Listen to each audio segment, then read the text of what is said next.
In January 1933, Adolf Hitler came to power, and the vast majority of Germans supported him.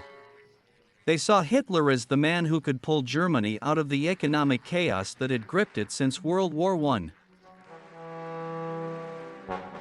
But there were individuals and groups in Germany who realized that Hitler was dangerous for their country's future.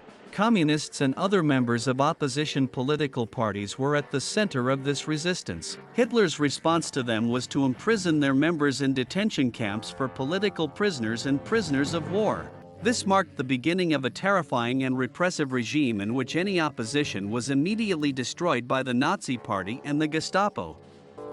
In 1939, with Hitler's invasion of Poland, the other European powers could no longer remain neutral toward the expansion of the Third Reich.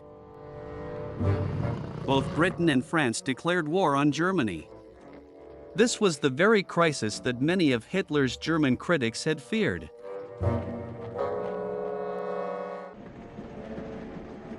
On November 8, 1939, Hitler was scheduled to return to the Bürgerbräukeller in Munich to give a speech.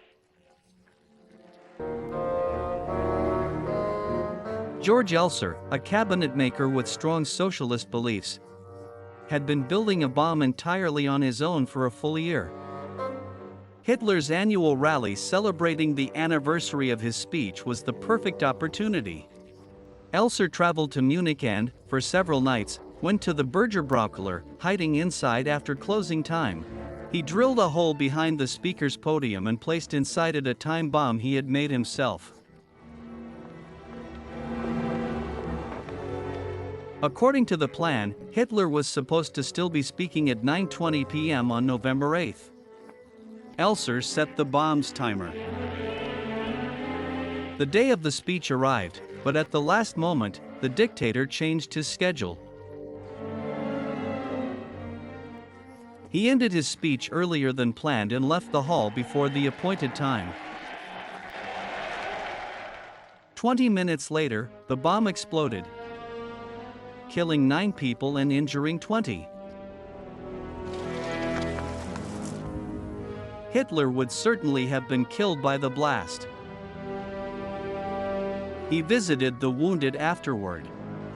His miraculous escape only reinforced the belief that fortune was on his side. Hitler took this assassination attempt very seriously and organized a massive propaganda campaign around it. The bodies of the victims were displayed publicly, and crowds of Germans came to pay their respects. Hitler personally offered condolences to the victims' families. That same night, Elser was captured while trying to cross the Swiss border. Under Gestapo interrogation, he confessed to the assassination attempt and even reconstructed the bomb for the Nazis. Elser was imprisoned in the Dachau concentration camp for political prisoners and prisoners of war.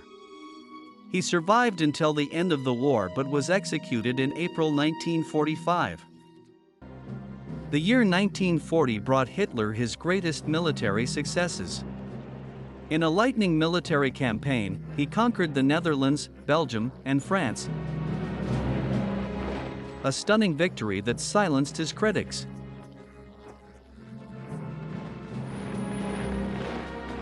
It seemed that Hitler could do no wrong. But then he made the biggest mistake of his life, a mistake that would unite and strengthen his enemies and lead to the greatest attempt on his life, as well as the collapse of the entire Nazi regime. In June 1941, Operation Barbarossa began. Nazi Germany launched the largest land invasion in history against Russia. Joseph Stalin prepares the Soviet Union against Hitler. Hitler saw himself as the god of war. Why would anyone want to kill him? But by the end of 1942, Hitler was stopped just outside Stalingrad. This marked the beginning of the Soviet counteroffensive. Germany's supplies and ammunition were running out. And those who had remained silent during Hitler's years of success regained their courage. A group of German officers decided that while at the Poltava headquarters on the Eastern Front, they would capture or kill the dictator. But once again, at the last moment, he changed his flight plan, and the operation was cancelled. A month later, near Smolensk, 2 cans of British explosives disguised as brandy bottles were smuggled in. They reached one of Hitler's personal security officers, who then boarded a plane meant to fly the Führer from the Eastern Front back home. The plane, carrying both Hitler and the bomb, took off. According to plan, the bomb was supposed to detonate half an hour after takeoff. 2 hours later, the plotters heard that Hitler had landed safely in Rassenburg. An officer was dispatched to remove the bomb before it was discovered. It appeared that the cold in the plane's cargo hold had prevented the bomb's plastic detonator from igniting. On July 14, 1944, Hitler flew to his command headquarters in Rassenburg.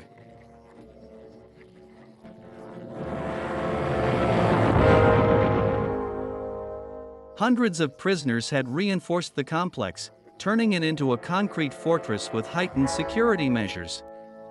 Until the Führer's permanent bunker was completed, Hitler stayed in temporary barracks. On the morning of July 20th, he woke up earlier than usual. That afternoon, his ally and fellow dictator Benito Mussolini was due to arrive.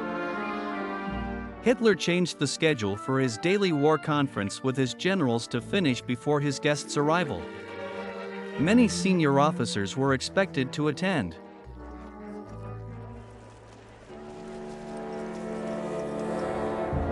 At 12:25 p.m., Hitler walked the 40-yard distance to the main conference room.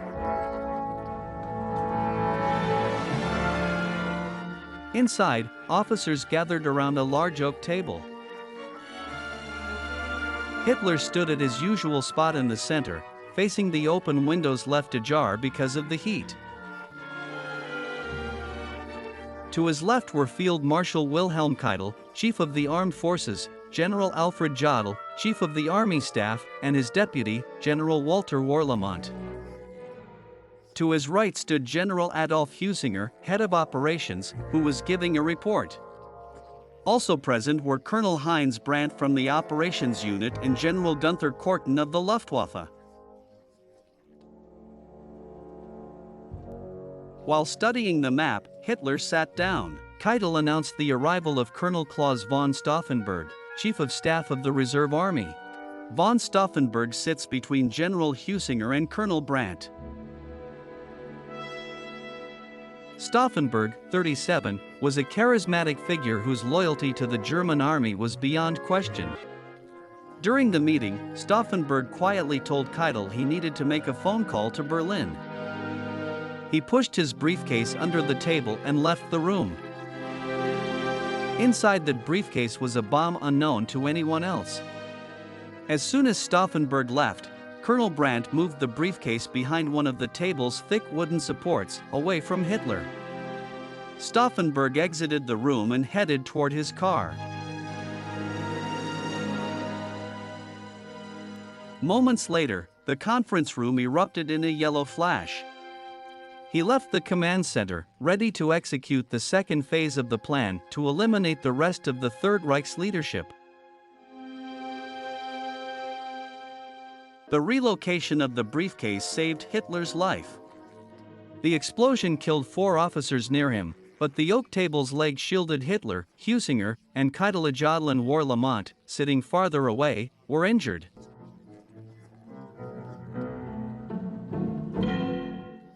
The open windows reduced the blast's power and casualties. Hitler, enraged, sought revenge. He knew the plot came from within his own ranks. Only his officers had known the conference schedule had changed because of Mussolini's visit. Guards searched for additional bombs. Checkpoints were set up around, and the SS sealed off the area. Entry and exit were strictly controlled. At 1:15 p.m., Stauffenberg and his driver boarded a plane to Berlin, believing the Führer was dead. In Berlin, events moved quickly. General Friedrich Albrecht, Stauffenberg's superior and co-conspirator, declared a state of emergency. Key points in the capital were seized by loyal soldiers, but this depended on the belief that Hitler was dead. Albrecht ordered Major Riemer to surround government offices with his troops, but Riemer, loyal to the Führer, refused to believe Hitler was dead. Hours later, Hitler himself called Riemer. "They wanted to kill me, but I am alive. You are my commander in Berlin." Riemer took control of the city, informing all military units that they were under Hitler's command. Then, propaganda minister Joseph Goebbels addressed the loyal forces, explaining the assassination attempt on the Führer. Stauffenberg and the other conspirators were trapped in the war ministry. Surrounded by Goebbels and Riemer and with no way to escape, they have no choice but to wait to be captured. Goebbels had saved Berlin for Hitler. Stauffenberg and his co-conspirators were taken outside and immediately executed. A bronze plaque now marks the spot where they fell. General Beck was offered the chance to commit suicide. When he refused, he too was executed by an officer.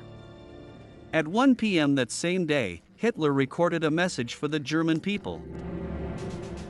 He spoke about the assassination attempt and his miraculous survival. The most determined German plot to kill Hitler had failed. Hitler now sought brutal revenge, a long and bloody purge by the Third Reich. The July bomb plot had been the closest the conspirators ever came to killing him, but it had failed. The next day, Hitler is planning a terrible revenge.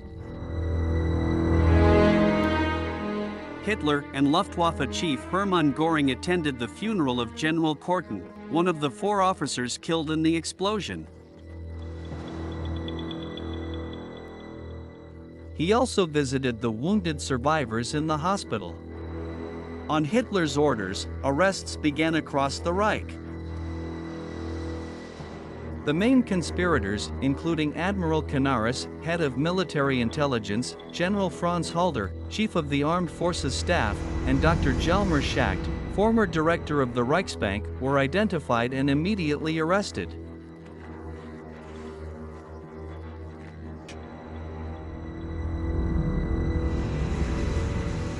The incident deeply shook Hitler's trust in those around him. Anyone meeting him thereafter was physically searched. Stauffenberg's body was cremated. Other conspirators were executed, some hanged with piano wire. Their final moments were filmed for Hitler's viewing. Field Marshal von Kluge, commander of the Western Front armies, chose suicide over facing interrogation in Berlin. Even Hitler's favorite general, Erwin Rommel, was implicated in the plot. He was given the choice: suicide in exchange for his family's safety. He took poison, and a state funeral was held for him. The remaining conspirators faced show trials in Berlin, where they were publicly humiliated. The highest-ranking officer on trial, retired Field Marshal von Witzleben, one of the first opposition members, was stripped of his uniform belt and brought before the court in disgrace. The Nazi judge Roland Freisler took pleasure in condemning him.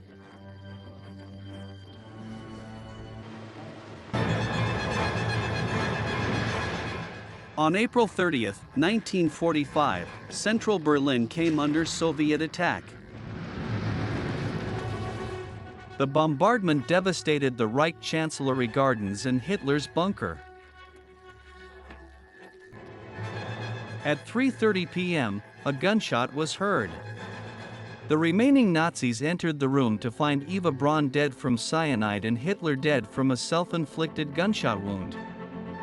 World War II in Europe was over.